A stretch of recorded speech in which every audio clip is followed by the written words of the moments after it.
Boa noite. Agradeço a presença de vocês aqui hoje. Agradeço muito o convite da Johanna. Fiquei muito feliz porque é um livro super especial para a gente. Quer dizer, é um livro super especial, mas para a gente que editou, né, o Garotas em Tempos Suspensos, da Tamara Kamensain. Foi traduzido pela Paloma Vidal, que a gente até gostaria que estivesse aqui com a gente hoje, né? Foi um trabalho super especial, e a Paloma foi amiga da Tamara, mas ela não pôde estar aqui hoje. Tem um vídeo no YouTube onde ela comenta essa tradução, dá para procurar se alguém se interessar. Esse livro foi publicado na Argentina em 2021, exatamente um mês antes da Tamara falecer. E é um livro, enfim, então foi o último livro publicado por ela em vida, né? Um livro super especial que fica com um pé na poesia e um pé no ensaio, né? E vai caminhando assim, e que pensa justamente no lugar da escrita de autoria feminina, né? A gente vai ler, vai fazer essa leitura integral. E é isso.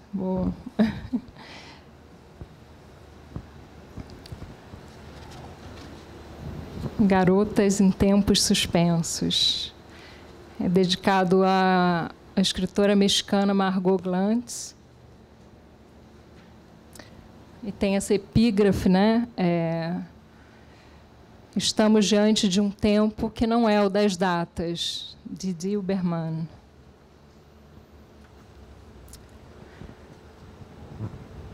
Parte 1, poetisas. Poetisa é uma palavra doce que deixamos de lado porque nos dava vergonha. E, no entanto, agora volta em um lenço que nossas antepassadas amarraram na garganta de suas líricas roucas. Se ele me telefonar, diga que saí, Alfonsina pedira, enquanto se suicidava, e isso nos encheu de medo. Melhor poetas do que poetisas, ficamos combinadas, então, para garantirmos um lugarzinho que seja nos cobiçados submundos do cânone. E, no entanto, outra vez ficamos de fora. Não sabíamos que os poetas gostam de ser vates.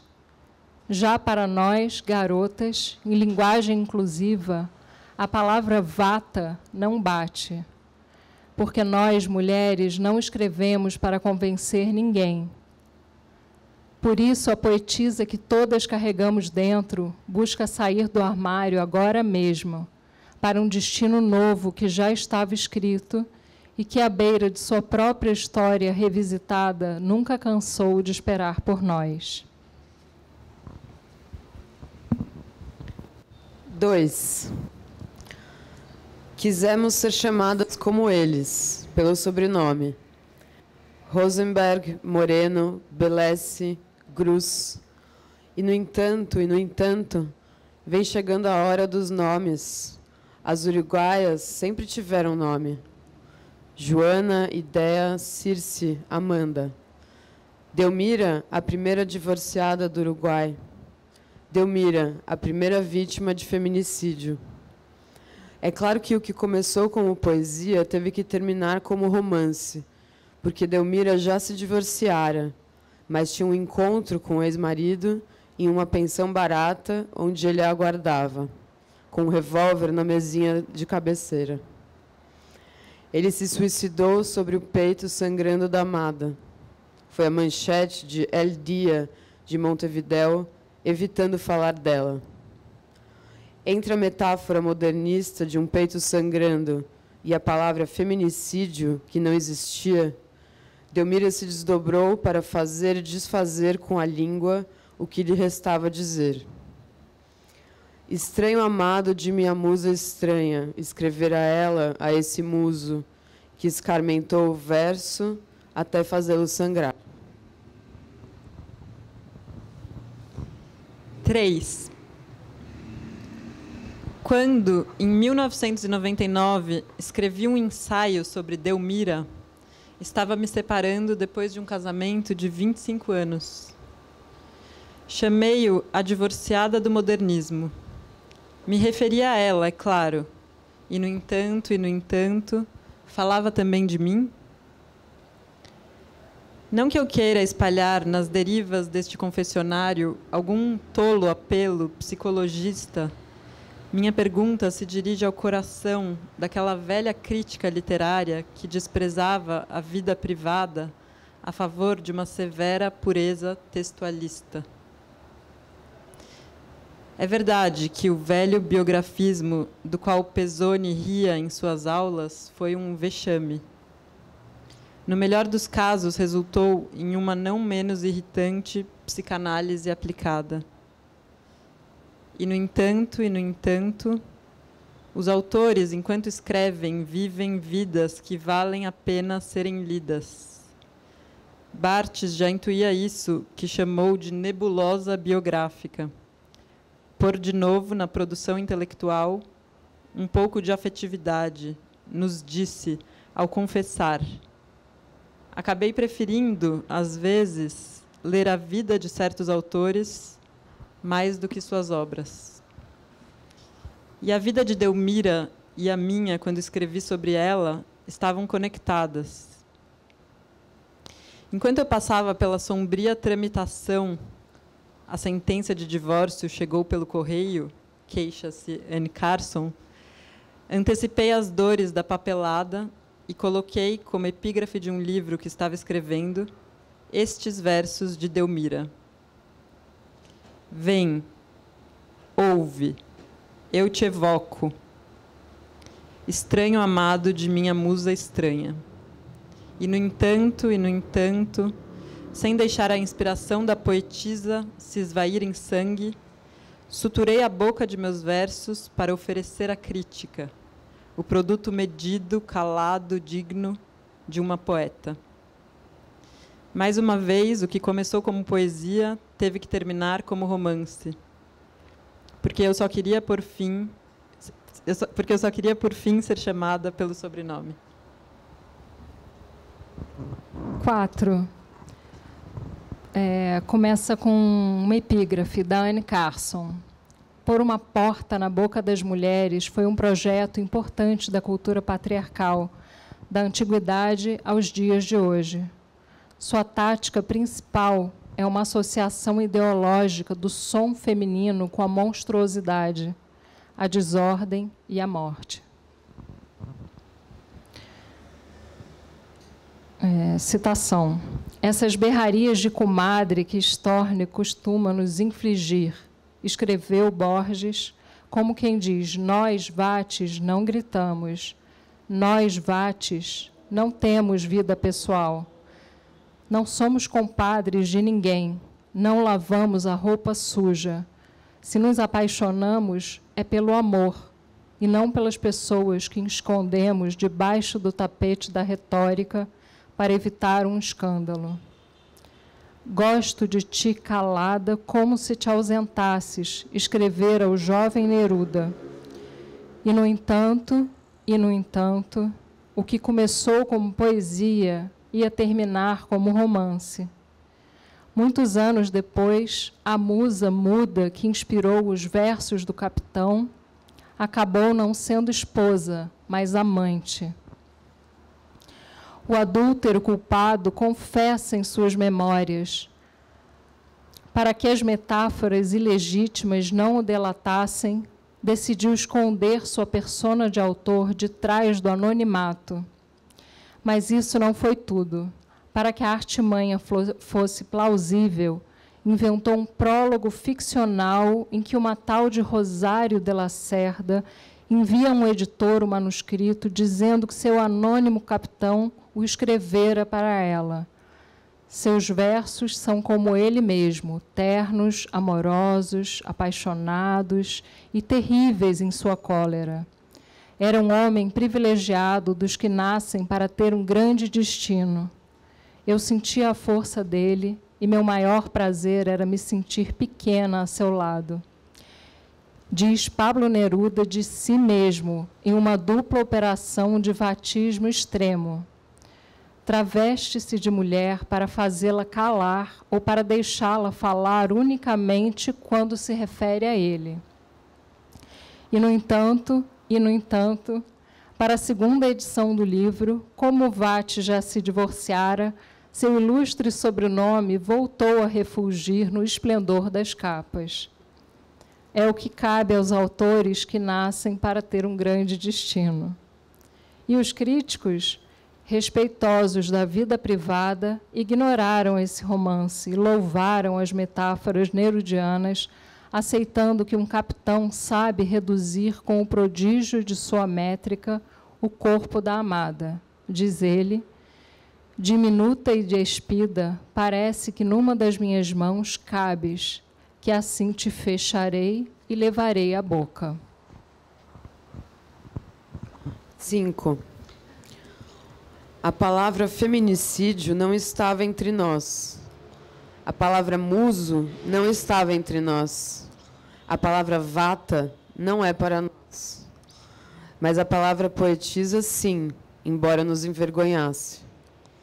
Eu não sou poetisa, sou poeta, disse a mim mesma 1.000 vezes, aos 20 anos. Não sou Tamara, sou Kametzain. É assim que fala? Kametzain. Me queixei sempre que alguém por escrito aludia à minha obra me chamando pelo nome. Quando as poetisas uruguaias já eram puro nome, quando na Argentina não havia divórcio, quando na Argentina ainda nem há aborto legal, o Uruguai, pequeno paraíso vintage, continua saindo na frente de nós, porque as poetisas com nome são jovens velhas que, se lidas de novo, piscarão o olho mais atual para que a poesia de amor renasça, como renasce em uns versos de Cecília Pavon que dizem: quando estou no ônibus, ex-namorado, como é lindo lembrar de você. Alfonsina fez o seu virar ex em uma operação tão coloquial que antecipou Pavon enquanto escandalizava a sobriedade borgiana. Se ele me telefonar novamente, diga que não insista, que saí.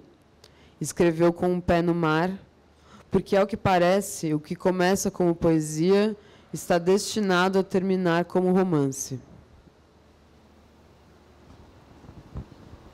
6. Eu sempre quis recuperar pelo tango a lírica rouca do amor, mas também o romance que as dancerines desenham, sem largar o ritmo implacável de suas histórias próprias. E, no entanto, exagerar no pessoal não dá para mim, e no político, menos ainda.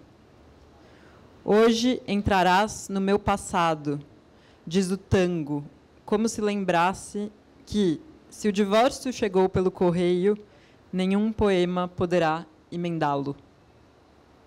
Então me pergunto, a essa altura de minha idade, se é possível contornar as rasuras do amor, ou se é possível, como poeta, como poetisa, ou como o que for que fui, sou, ou com sorte serei por mais tempo, continuar escrevendo. Porque se tudo que começa como poesia irremediavelmente vai terminar como romance, devo estar ficando fora de moda, quando acredito que minha irrelevante vida é um romanção, uma dessas sagas que lemos só para poder chegar até o fim. E, no entanto, concluo agora que o que começa como poesia deveria poder terminar também como poesia, porque, se não há mais nada para contar, depois de ter contado tudo, quando ele deixar uma mensagem de voz, eu vou poder me dar ao luxo de não responder. Parte 2, a voz. Meu pai, que, no entanto, era avô, se zangava muito quando as enfermeiras o chamavam assim. Elas se acham que, por acaso, são minhas netas, costumava resmungar zangado, enquanto seu corpo velho chacoalhava na maca, rumo a alguma internação.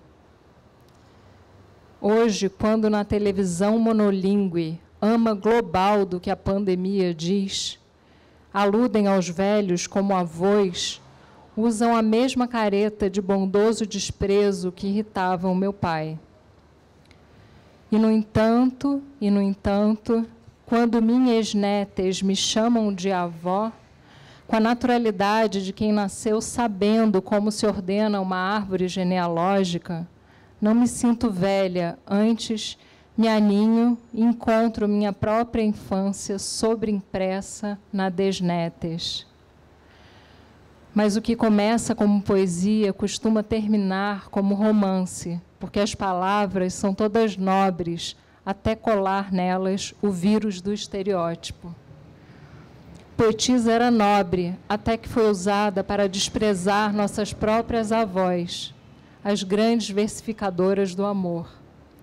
A avó é nobre quando na cadeia inclusiva que a transporta até ex-netes. São eles e elas que me exigem o uso de um idioma inventado para aprender a falar. 8. Los Abuelos de la Nada era o nome de uma banda de rock, como quem diz que não há nada por trás das gerações, que elas não vêm umas depois das outras, que, como no tango, há cortes, há quebradas, há saltos ao vazio. Não é necessário se tornar piegas para aludir à idade, e menos à morte, e menos ainda à doença. Eu chamava o meu velho de velho, e seu sorriso, quando me respondia sim, filha, o depositava de novo no mundo dos vivos, um mundo onde as pestes e as guerras tinham feito parte de sua vida, e ninguém nem nada podia contaminá-lo. É ele que invoco agora que estou assustada, porque na televisão me chamam de avó e não me reconheço. E, no entanto, é verdade que pertenço ao que a inteligência da televisão chama de grupo de risco. Então eu me pergunto, se o que é alarmista me deixa ainda mais assustada e o que é piegas não me tranquiliza, como faço para não me contaminar? Minha psicanalista diria que o real a gente recebe sem tantos rodeios, porque é o que há e ponto. Suponho que com real ela se refira a essa lasca de realidade que não esperávamos e que, no entanto, vira e mexe, aparece para nos surpreender. Em uma versão queixosa, responderia que, pelo visto, o real é um vírus, que nenhuma metáfora dissolve. E deve ser por isso que o que nasce como poesia não pode nunca terminar como poesia. Delmira não chegou a ser mãe, Alfonsina não chegou a ser avó. Blanca Varela perdeu seu filho em um acidente de avião e, segundo disse sua neta, quando foi receber o prêmio Reina Sofia em nome dela, desde que isso aconteceu, Blanca perdeu o dom da palavra, mergulhando em um silêncio deliberado que, com os anos, chegou a se tornar uma condição fisiológica. A avó, do nada, parece ter cedido a palavra para sua neta, para que diga apenas que não resta nada a dizer.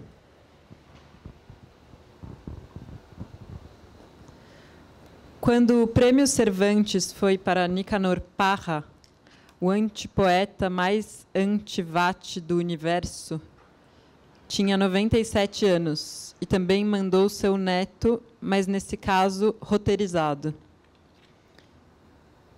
Ele diz, neste momento e à distância, meu avô se formula a seguinte pergunta. O senhor se considera merecedor do Prêmio Cervantes? Claro que sim. Por quê? Por um livro que estou para escrever. Leu Cristóbal, de 19 anos, compenetrado no papel de performer que Nicanor lhe cedera, sem levar em conta as diferenças geracionais. No YouTube é possível ver as expressões constrangidas de reis e sacerdotes, enquanto o adolescente, enfronhado em um fraque alugado, esgrime com total desenvoltura e como se fosse dele próprio a língua que o avô inventou para ele. Os prêmios são para os espíritos livres e para os amigos do jurado, recita Cristóbal, com a mesma cara de paisagem que Nicanor teria feito para que os que esperavam um vate tivessem que digerir que aí havia somente um avô menino. 10. Nicanor teria se contaminado nesta pandemia? Com certeza não. A utopia do antivate era passar por escrito o real para confrontá-lo com a poesia e demonstrar para si e para nós que sempre conseguia vencê-la. Um exemplo. Diante da língua piegas ou alarmista da televisão, Nicanor transmitia por sua conta epidemias e bandos de delinquentes que se dedicam a saquear as casas abandonadas por seus proprietários em consequência das inundações. O cardeal rezará uma missa para rogar pelos danificados. Vão a 100 as vítimas fatais. Onda de frio polar afeta a totalidade do território.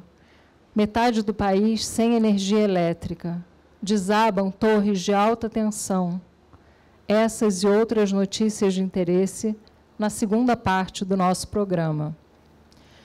Assim, obrigando a poesia a se limitar ao real, ele foi transformando a poesia, sem medo, em um verdadeiro antirromance. Parece que só correndo semelhante risco é possível viver até os 103 anos sem se contaminar. 11. Quando enfim apareceu o neto de Stella de Carlotto, depois de uma busca de 36 anos, ela, que fundara Abuelas de Plaza de Mayo, já tinha um saldo de mais de 100 netos alheios encontrados. Mas, neste caso, também o que começou como poesia ia rumar rapidamente para o romance. Porque os odiadores de sempre, diante do aparecimento inesperado de Inácio, saíram a empunhar suas venenosas fake news, dizendo que se tratava de um impostor, que tinha sido pago para se fazer passar pelo neto de Stella. E, no entanto, ela, sem se abalar com a judiaria, disse apenas: ele me procurou. Deu-se o que sempre dizíamos entre nós. São os netos que vão procurar por nós. Stella tem hoje 90 anos e também não vai se contaminar. É tão conhecida que nenhuma enfermeira se atreveria a reduzi-la à categoria televisiva de avó. Ela, autêntica poetisa do real, deu à palavra uma virada tão extraordinária que o que é piegas e alarmista ficou dissolvido diante do aparecimento de um verdadeiro grupo de risco. Mulheres que, arriscando suas próprias vidas, fincaram os pés na Plaza de Maio, sabendo que cedo ou tarde, ex-netes iriam procurar por elas.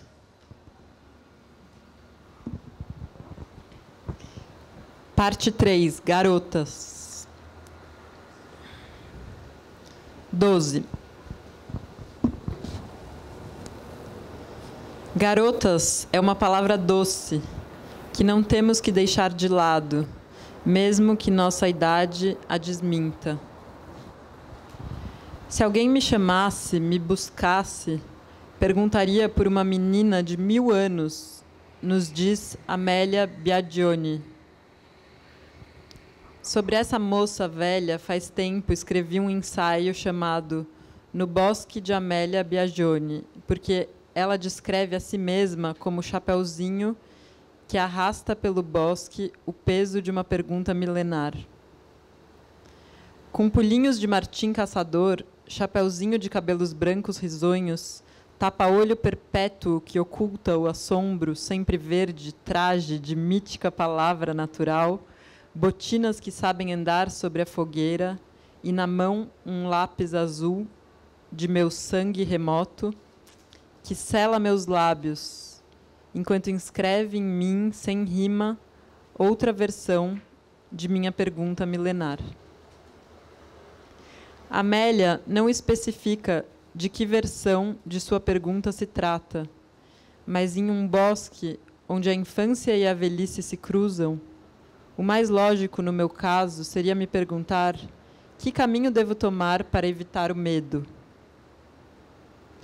Por isso penso que, se ela vivesse hoje, certamente não se contaminaria, porque o chapéu de cabelos brancos risonhos e o tapa-olho que oculta o assombro a transformariam em mais uma das garotas que sabem deixar o lobo bobo com a charada da idade.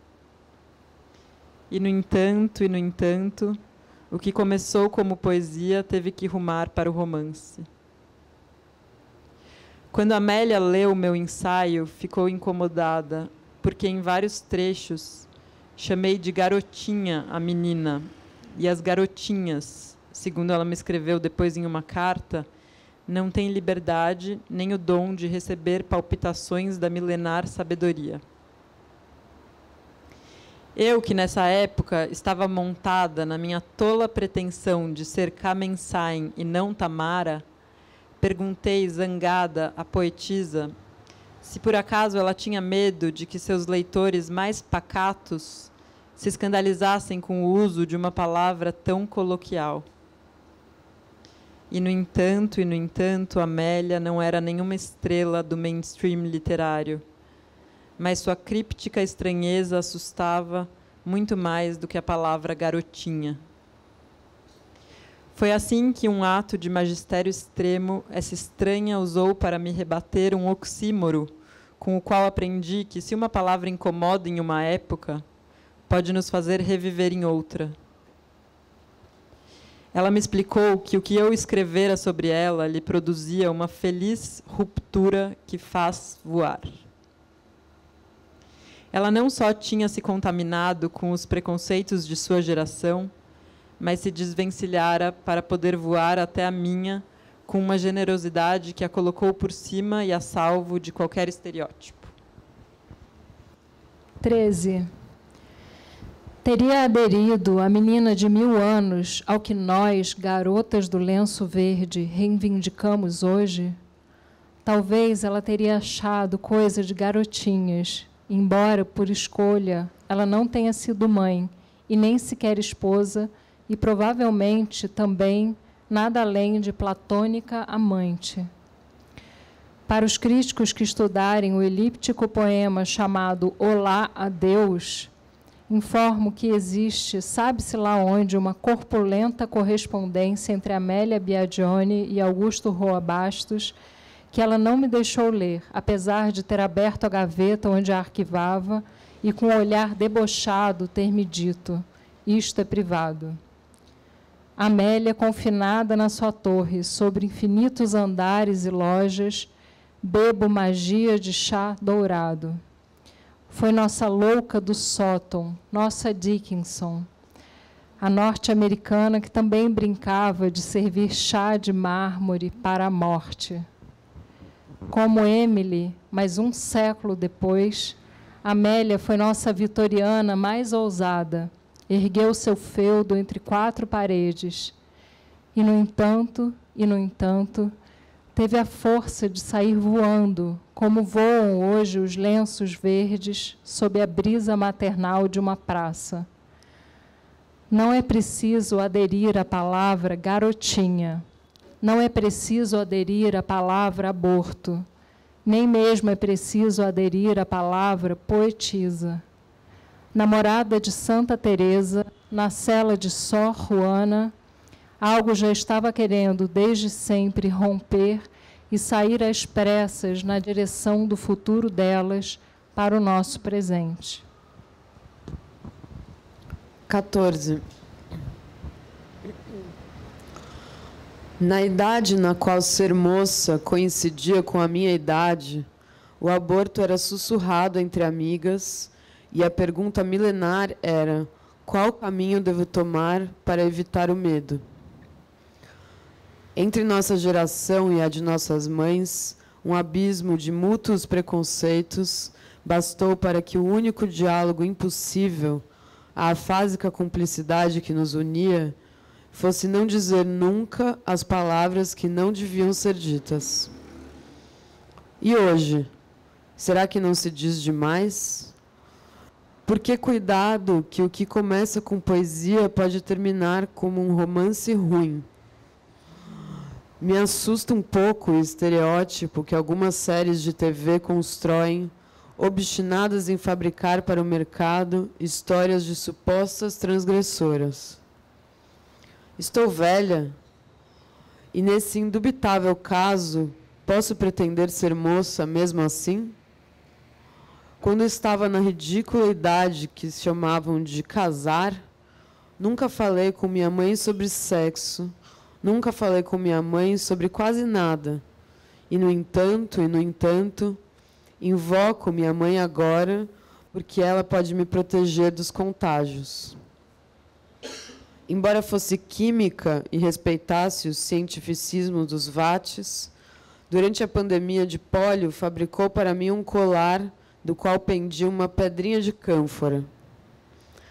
A pedrinha que ela não me deixava tirar nem para dormir foi o amuleto mulheril que, da mãe para a filha, afastava o ancestral medroso.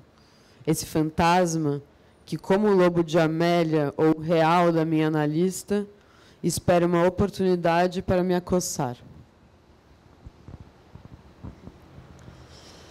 15. Minha mãe também preferia ser chamada pelo sobrenome. Dizia que no seu trabalho tinha que se mostrar dura para poder lidar com os homens. Por isso, ela, com sua dureza performática, tailleur, cigarro, uísque ao voltar do trabalho, me lembra um pouco Juana Bignozzi. Especialista em lidar com os vates, a poetisa boa de briga os enfrentava quando ainda ninguém tivera coragem de fazer isso. Jogava neles versos de comadre, como estes. Não estou falando da solidão da alma. Essas são coisas de poeta. Solidão, para mim, é jantar sozinha na minha cidade. Ou estes outros, em que a rima é uma brincadeira. Enquanto meus colegas escrevem os grandes versos da poesia argentina, eu fervo vagem na cozinha. Juana, de fato, teria gostado de ser confundida com mais uma das garotas de lenço verde nessa praça de avós militantes, pela qual ela teria avançado, exibindo um cartaz que dissesse: ninguém sabe que uma mulher que entrou na velhice volta a sentir. Parte 4, Antivates, dedicada a Mário Câmara. 16. Jacques Rancière fica surpreso que hoje muitos de seus colegas de profissão, assim o chama, saiam apressados pela demanda jornalística para explicar o sentido histórico e até ontológico da pandemia, banalizando o inesperado e confinando-o em uma cadeia causal que o transforma em previsível. O pensador que inventou o oxímoro do mestre ignorante estará aludindo aos vates? Eu acho que sim. E seria possível dizer que ele mesmo, como mestre ignorante, seria algo assim como um antivate? Sim, com certeza. E, no entanto, antivatas não há, porque nós, mulheres, eu já disse, não escrevemos para convencer ninguém. Rancière confessa estar se virando nesses dias sem outra biblioteca além da que tem em casa. Diz que, em vez de especular sobre algum futuro messiânico, prefere se ater a esta realidade que nos cabe viver e que ele define como um tempo suspenso. Vivo essa suspensão em continuidade com a prática que me fez passar tantos anos em bibliotecas ou arquivos, ocupado com as histórias antigas ou esquecidas, sem relação aparente com a atualidade. Os passeios dominicais de operários sansimonianos dos anos 1830 ou as provocações do incrível Joseph Jacoto, proclamando a possibilidade de que cada ignorante aprendesse sozinho e sem mestre. Como se tivesse escrito toda a sua obra em quarentena, o Antivate se deixa suspender dentro do espelho de seus livros anteriores e conclui que agora vai continuar trabalhando com o que tem. Isso me faz pensar que é possível aproveitar o que havia para que, quem sabe, aí sim, suspenso sobre o fio do presente, apareça algo novo. Algo que, no entanto, de modo algum podemos prognosticar. Eu me pergunto se a poesia antivata por excelência não funciona assim, sem nostalgias, sem mistificações, traz para o presente o que já existia antes e o deixa suspenso, sem happy ending, como se fosse novo. No romance, pelo contrário, quando se diz "era uma vez", você precisa acreditar que todo o tempo passado foi melhor. 17. Sozinha e confinada há mais de 100 dias, amarrada ao relógio de minha própria surrada biblioteca, eu agora me identifico com as poetisas uruguaias, também com Amélia e com Emily, sem falar em Joana e suas cenas solitárias. Às vezes pensando que o que começou como poesia pode terminar como romance, até releio a mim mesma e encontro a garota que fui e quero continuar sendo. Essa que, em um momento, decidiu, como se fosse possível, não falar mais dele. Não falemos deles, dizem as vozes das amigas que se ouvem em Tango Bar. Aquele livro que eu estava escrevendo a caminho do divórcio. Essa conversa é o eco de algo que, na realidade, nos propunhamos quando há anos, em uma mesa de bar, algum papo de garotas desesperadas nos reunia. E, no entanto, nesta quarentena sem bares, mas, sobretudo no meu caso, sem maridos nem namorados dos quais falar, estou me desposando com algumas antivates que me ajudam a atravessar, como Alice, esse país do já visto, que de tão estranho dá medo. Enquanto isso, Rancière, do outro lado do espelho, se tranquiliza lendo as poetisas. Como nunca se aprende de vez a falar corretamente, estou relendo os escritos de alguns poetas e poetisas. Mandelstam, Akhmatova, Tsvetaeva, que encontraram as palavras para expressar um outro desastre do qual foram testemunhas e vítimas. Um desastre causado, dessa vez, exclusivamente pelos seres humanos, só pela sede de dominar e assegurar um saber global sobre a vida. É apenas isto que estou fazendo. Não é uma lição para ninguém. 18. Em uma carta que Henrique Lin me escreveu durante seus últimos dias de vida, ele descreve a situação de confinamento hospitalar. Correlato subjetivo dessa situação. Não péssima. Escrevo e leio muito. Não tem deprê propriamente dita.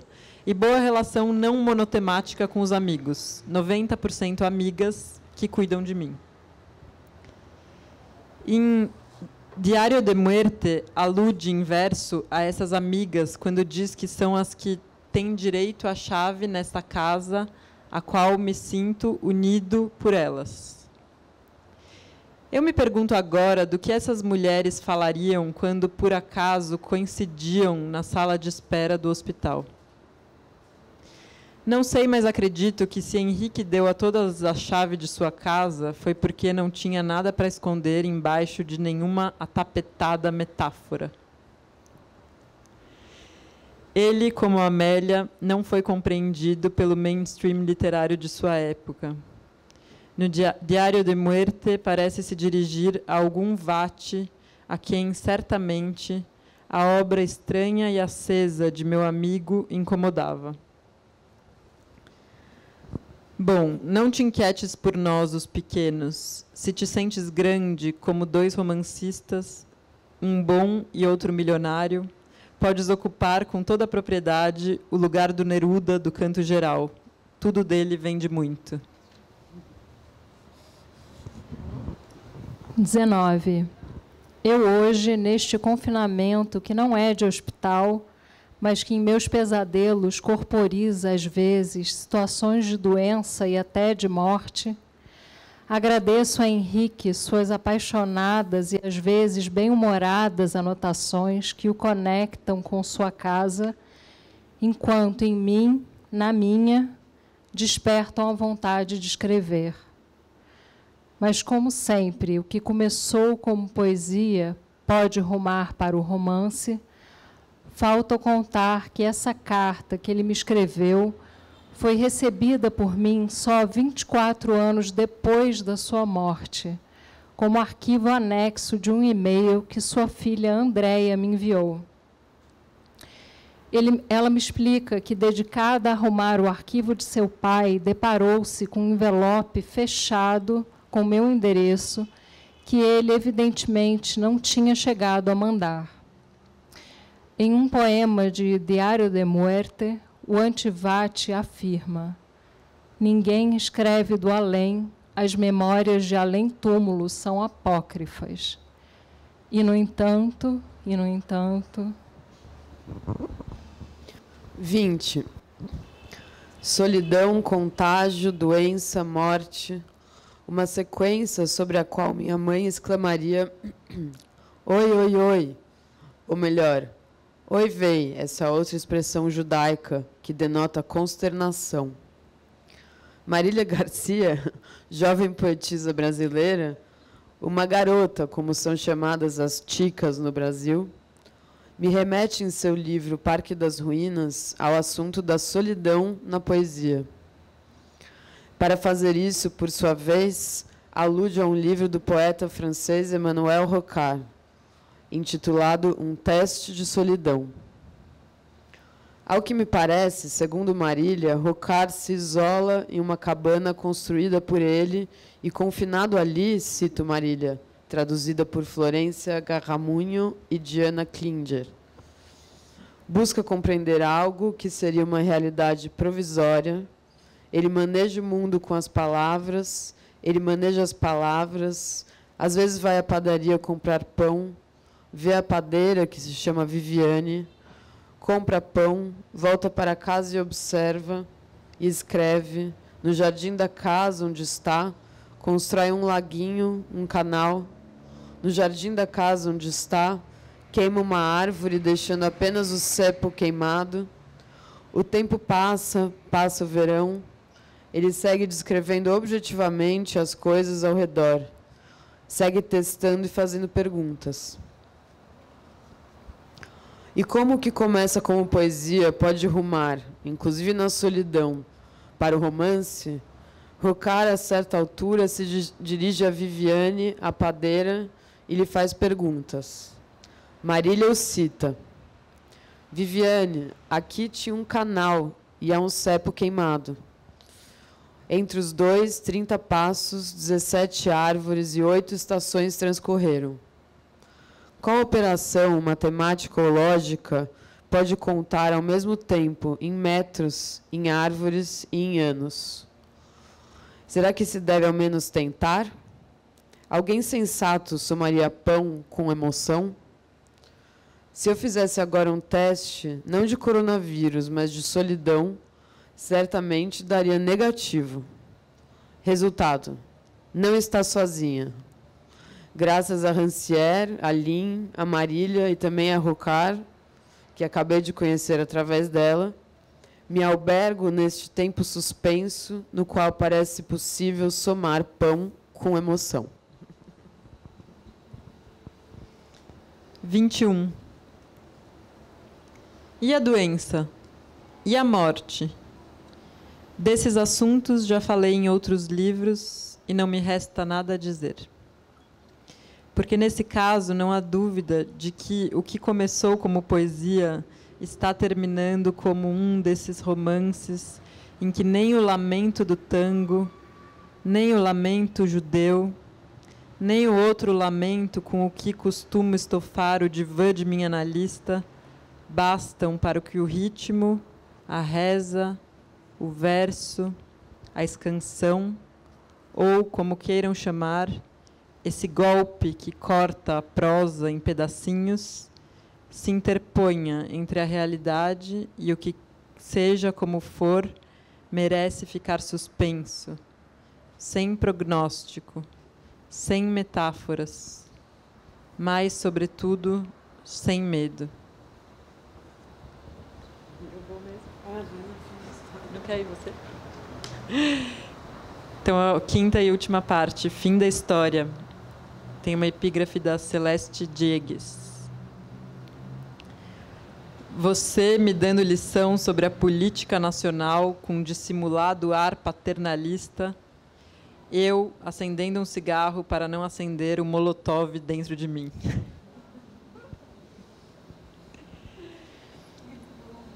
Para o último volume da História Feminista de la Literatura Argentina, me pediram um artigo sobre as poetas do século XXI. Vou investigar o que acontece com o amor nos escritos dessas garotas de hoje, eu me propus entusiasmada. E, no entanto, dizer poeta para dizer amor não combinava comigo. Resolvi, então, comparar musos, e os de Alfonsina e os de Delmira pareciam se entender às maravilhas com os de Cecília Pavon e os de Celeste Diegues. Por essa estrada, onde nem tudo o que começa como poesia termina como romance, reparei que algo já estava me esperando do outro lado dessa história revisitada. Longe dos tempos da cronologia, suspendida em uma galáxia descontínua, se apresentou a mim como milagrosa língua morta e explodindo de anacronismo inclusivo, a palavra poetisa. Lembrei que Didi Huberman diz que o anacronismo é fecundo e também que vivemos em um tempo que não é o das datas. Isso me deu coragem para pôr como título do meu artigo As Novas Poetisas do Século XXI. E as garotas da minha geração? Merecemos chamar-nos de poetisas? Ou essa aliança velha-nova nos deixa de fora? Eu me pergunto agora que estou terminando este livro que escrevi inspirada no artigo que me encomendaram. Não posso saber, serão outras que no verso de uma foto do século XX reconhecerão nossos nomes. Eu digo enquanto vou me retirando. E no entanto, como se não me pertencesse, de repente deixo cair colada aos dias da pandemia uma data. Março a dezembro de 2020.